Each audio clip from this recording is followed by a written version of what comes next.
제가 참 좋아하는 찬양 중에요.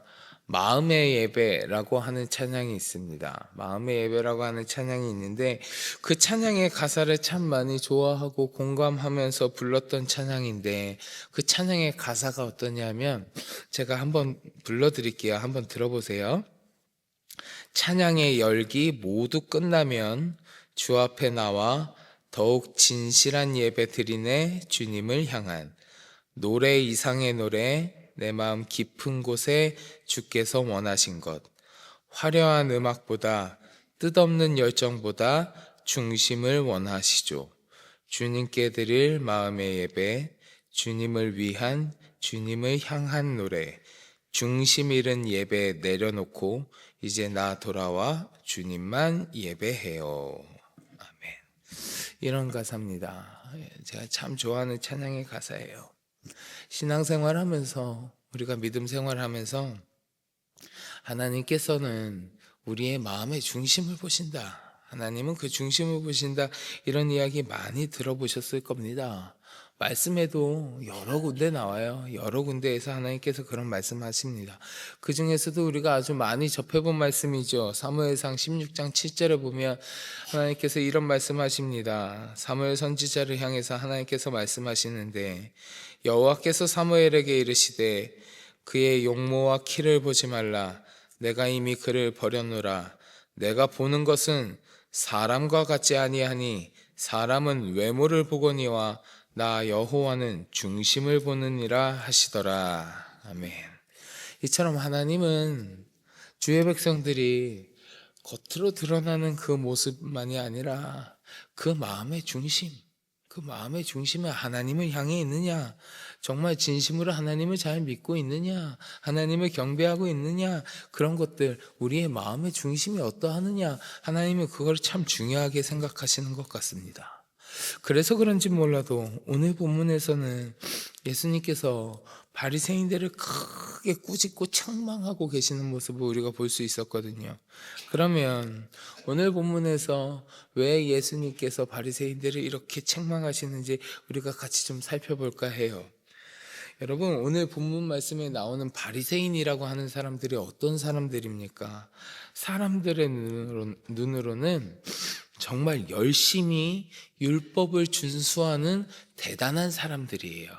우리가 성경 말씀에서 이 바리새인들을 향하여 예수님께서 꾸짖으시고 막 책망하는 그런 말씀을 많이 보았기 때문에 우리가 바리새인들에 관하여 굉장히 부정적인 이미지를 갖고 있는데 그때 당시에 만약에 바리새인 곁에 있는 사람의 눈으로만 바라본다고 치면 바리새인은 정말 대단한 사람들입니다. 율법을 철저히 준수하는 그 율법을 정말 잘 지키는 그런 사람들이에요. 사실은 겉으로 드러나는 모습은 그렇단 말이에요.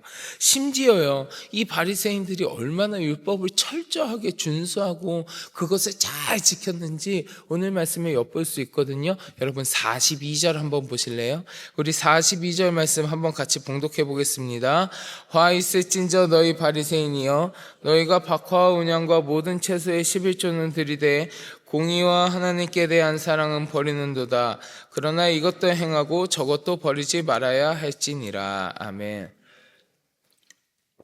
바리새인들은요, 박화와 운양과 모든 채소의 11조를 들이대 그랬잖아요. 근데 여러분, 여기서 박하와 운양과 모든 채소라고 하는 건 실제로 그 물품들을 나타내는 거기도 하지만 또 뭘 의미하냐면 그만큼 아주 사소한 거, 아주 하찮은 거를 상징하는 이야기이기도 해요. 그러니까 무슨 이야기냐 하면 바리새인들은요, 아주 하찮은 거, 아주 사소한 것조차도 다 떼먹지 않고 11조를 드리는 율법을 철저히 준수하는 그런 사람들이었다는 거예요. 엄청나게 사소한 부분까지 놓치지 않고 11조를 드리기 위해서 그 율법을 지키려고 노력하는 사람이 바리새인이라는 거예요.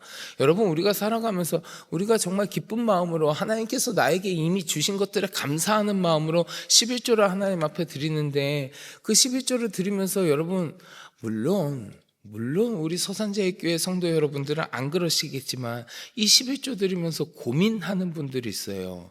저도 그랬었습니다. 지금은 제가 안 그러는데 제가 어렸을 때 청소년 때 중고등학교 시절 그럴 때에 교회 가서 제가 부모님한테 용돈을 받으면 그걸 가지고 11조를 하잖아요. 근데 그때 제 안에 무슨 마음이 있었냐면 이거 아버지가 월급 받아서 이미 11조 했을 텐데 남은 돈에서 내 용돈 주신 건데 내가 여기서 또 11조 하면 11조 2번 하는 건가? 괜히 그거 조금 아까워가지고 내가 직장 다니면서 월급 11조 하고 11조 잘했는데 요번 달에 성과금 요거 보너스 조금 나온 거 이것도 해야 되는 건가? 요건 해야 되는 건가? 요건 해야 되는 건가? 재물 앞에서 우리가 고민할 때도 있어요. 율법을 지킨다는 거 11조를 들어서 이야기했지만 율법을 지킨다는 것 자체가 사람 마음에 고민이 되고요. 어렵고요. 힘든 일이에요. 그런데 아주 사소한 것조차도 놓치지 않고 그 율법을 잘 지키려고 노력하는 사람들이 바리새인이었다고요. 그러니까 이 사람들의 태도는요, 겉에서 바라보면, 옆에서 바라보면 침이 마르도록 칭찬을 해줘도 아깝지 않은 신앙인의 모습이라고 해도 과언이 아닐 겁니다. 율법을 이렇게 사소한 것까지 철저히 지키는데 얼마나 대단해요. 얼마나 대단해. 그러니까 예수님께서 그 사람들의 모습을 보면서 니들이 이렇게 율법을 열심히 지키는구나, 철저하게 노력하는구나, 정말 잘하고 있다, 장하다 칭찬해 주셔도 될 것 같은데, 근데 예수님이 바리새인들을 보면서 뭐라고 하셨습니까? 칭찬이 아니라 아주 엄하게 책망하시는 거예요. 예수님 저주하시는 거라고요. 왜요? 그들이 겉으로는 정말 사소한 것도 11조를 하는 것처럼 율법을 철저하게 지키는 모습을 보였는데 그것이 이 바리새인들이 겉으로만 드러나는 모습이었을 뿐 그들 마음 가운데 신앙의 중심이 제대로 서 있지 않은 거예요. 겉으로는 그렇게 철저히 율법을 지키는 신앙인의 모습이었는데 그들 속의 심령이 제대로 된 믿음이 그 안에 없는 거예요. 조금 전에 봉독한 42절 후반부에 뭐라 그랬어요? 11조는 드리되 너희가 잘 지켰는데 하나님께 대한 공의와 하나님께 대한 사랑은 버리는도다. 너희 마음 가운데 공의와 하나님의 사랑이 없구나. 예수님 지적하시는 거예요. 오늘 본문 앞선 말씀에도요, 앞부분에서도 이들의 이러한 태도가 여실히 드러나거든요. 여러분 37절 38절 한번 보실래요? 37절 38절 우리 같이 봉독해 보겠습니다. 예수께서 말씀하실 때에 한 바리새인이 자기와 함께 점심 잡수시기를 청함으로 들어가 앉으셨더니 잡수시기 전에 손 씻지 아니하심을 그 바리새인이 보고 이상히 여기는지라. 아멘. 자, 바리새인이 예수님을 집으로 초대했습니다. 초대해서 점심 식사를 같이 하기를 원했고 예수님은 그 초대에 기꺼이 응하셨습니다. 근데 그 집에 간 예수님께서 손을 씻지 않으시니까 바리새인이 매우 이상하게 여기는 거예요. 근데 그도 그럴 것이요. 당시 유대인들은요, 식사 전에 손을 씻는 전통이 있었어요. 예수님께서 오늘 본문에 나오는 그 지역적인 팔레스타인 지역인데 여기 먼지가 많아요. 먼지가 많단 말이에요. 그리고 또 식사 때 이 사람들이 음식을 손으로 떼서 먹거든요. 손으로 먹었거든요. 그때 당시에. 그러니까 밥 먹기 전에 손을 씻는 건 위생상으로도 꽤 필요한 일이었습니다. 꼭 해야 되는 일이었어요. 그리고 손을 씻는 건 위생상으로도 필요하지만 단순히 손을 씻는다는 의미를 넘어서서요, 모든 부정한 것들을 자신으로부터 씻어내서 나를 정결케 한다라는 의미가 그 행위에 들어있었어요. 그래서 유대인들은요, 이 손을 씻는 행위를 종교적인 규례로 정했다고요. 그냥 더러우니까 씻으세요 정도가 아니라 이 손 씻는 게 그들의 종교적인 규례였다고요. 그래서 이를 지키지 않는 사람을 정죄하기도 했었어요.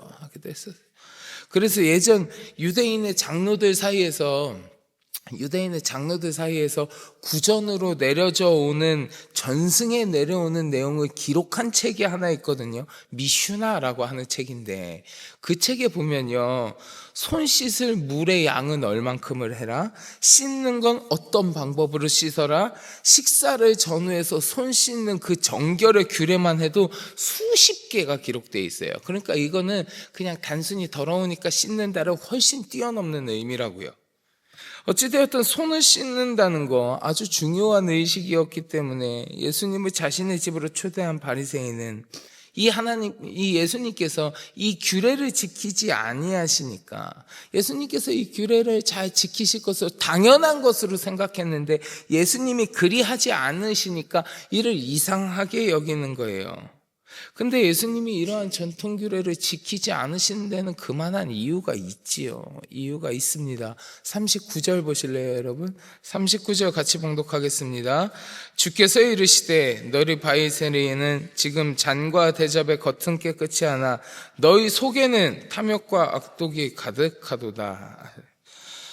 아까도 계속해서 말씀드렸지만 바리새인이요, 겉으로 율법을 잘 지켜 행하는 모습을 하고 있었지만 그 마음의 중심, 그 사람의 심령이 그렇지 않으면 예수님 꿰뚫어 보고 계시는 거예요. 너무 잘 알고 계시는 거예요.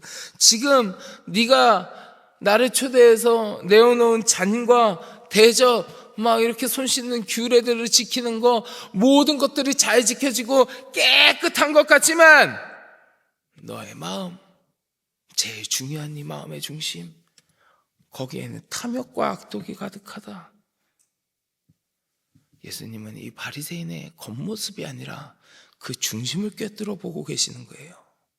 그들이 갖고 있었던 외식하는 모습, 형식주의, 교만과 위선, 그런 것들이 이 바리새인들 가운데 가득했습니다.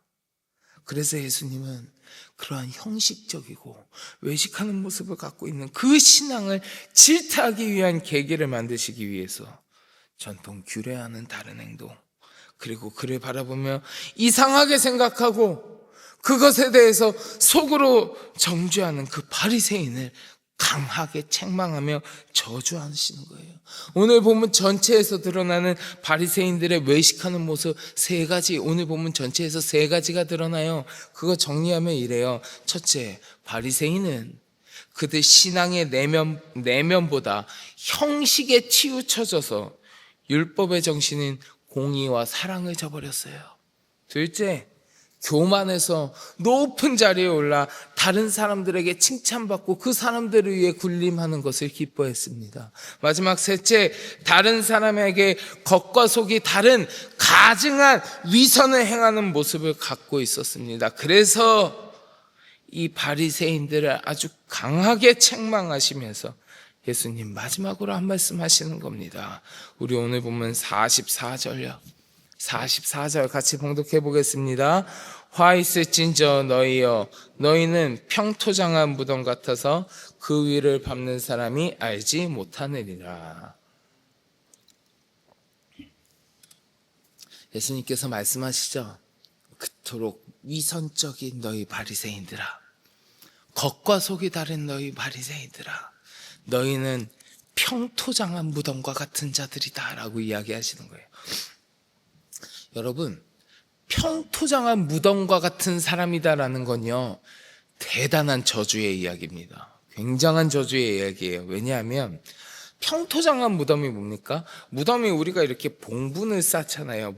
봉분을 쌓잖아요. 근데 평토장한 무덤은 이 봉분이 없는 평평한 무덤이에요. 근데 그냥 평평한 무덤이긴 한데 이 사람들이 보통은 평평한 무덤을 쓰고 이 무덤 주위로요 하얗게 회칠을 해놓습니다. 하얗게 회칠을 해놔요. 그래서 봉분은 없는데 이 회칠한 것 때문에 이게 무덤인 건 알아요. 그런데요, 시간이 점점 지나면 이 하얗게 회칠한 것들이 지워집니다. 회칠한 것들이 지워지면 이게 봉분이 없고 아무런 표식이 없어지니까 여기가 무덤인지 아닌지 모르게 되는 거예요. 무덤인지 아닌지 모르니까 사람들이 지나가다가 무심코 그 무덤을 밟게 되는 겁니다. 그 무덤을 밟게 되는 거예요. 그런데 이게 왜 나쁘냐 하면 율법에 따르면 무덤과 접촉한 자는 의식적으로 7일 동안 부정한 자라고 되어 있거든요. 무덤과 접촉하면 그 사람은 부정한 자예요. 그러니까 이 평토장한 무덤은 어떤 무덤이냐?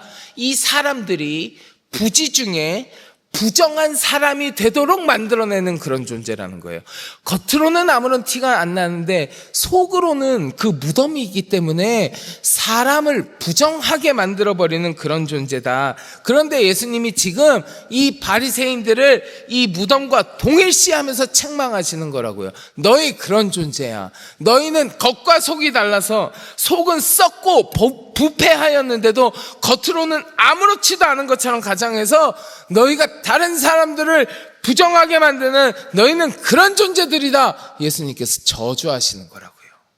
아주 강하게 책망하시는 말이 너희는 평토장한 무덤과 같도다, 이 이야기예요. 사랑하는 성도 여러분, 우리 주님은요 사람의 중심을 보시는 분이라고 하셨잖아요. 우리가 신앙생활 하면서요 얼마든지 거룩한 척 할 수 있고요, 얼마든지 믿음 좋은 척 할 수 있습니다. 실제로 그렇지 않다 할지라도요 내 주위에 있는 사람들이 전부 나를 믿음 좋은 사람이라고 칭찬하도록 내가 내 겉모습을 꾸미고 속이고 그런 척 하면서 신앙생활 할 수 있어요. 그런데요 우리 주님은 속일 수 없습니다. 내가 내 주위에 있는 다른 사람들은 다 속일 수 있을지 몰라도 우리 하나님은 속일 수 없습니다. 내가 겉으로 아무리 꾸미고 내가 겉으로 아무리 거룩한 모습으로 치장하고 있더라도 사람의 중심을 보시고 그 심령을 꿰뚫어 보시는 우리 하나님을 속일 수는 없습니다. 만일 내 마음의 중심이 온전하지 않다면, 내 속사람이 부패하고 썩어 있다면, 겉으로 보이는 우리의 모습이 아무리 훌륭한 신앙인의 모습을 하고 있다 하더라도 오늘 본문에 나오는 바리새인들처럼 우리가 주님으로부터 책망받을 수밖에 없을 것입니다. 바라기는 이 시간 함께 하시는 우리 모든 성도 여러분, 우리들은 겉과 속이 다른 신앙인이 아니라 정말 우리의 마음이, 내 심령이 하나님을 향해 있고 온전하고 굳건한 믿음이 자리하고 있는 참된 신앙인이었으면 좋겠습니다. 그래서 우리 주님으로부터 책망받는 것이 아니라 칭찬받을 수 있는 거룩한 주의 백성이 되었으면 좋겠습니다. 하나님께서 나의 심령을 바라보실 때에, 내 마음의 중심을 보실 때에 너의 마음의 중심이 나에게 있구나, 너는 참으로 착하고 거룩한 백성이구나, 내가 너로 인하여 기뻐한다, 우리 하나님을 그렇게 기쁘시게 해드리는 우리 모든 성도 여러분들이 되시기를 주의 이름으로 간절히 축원합니다. 자, 우리 같이 기도하겠습니다. 하나님, 나의 마음의 중심이 어디에 있는지 하나님을 향해서 잘, 그 믿음의 중심이 잘 굳건하게 자리 잡아 있는지 다시금 되돌아봅니다. 중심을 바라보시는 주여, 내 마음이 주께로 향하게 하시고 그러함으로 말미암아 주께서 나를 바라보실 때에 기뻐하시고 칭찬하여 주시는 거룩한 주의 백성이 되게 하여 주시옵소서. 우리 함께 기도하시고 마음속에 가지고 계신 간절한 기도의 제목을 놓고 주님 앞에 같이 기도하겠습니다. 우리 주여 많이 부르짖고 함께 기도하겠습니다. 주여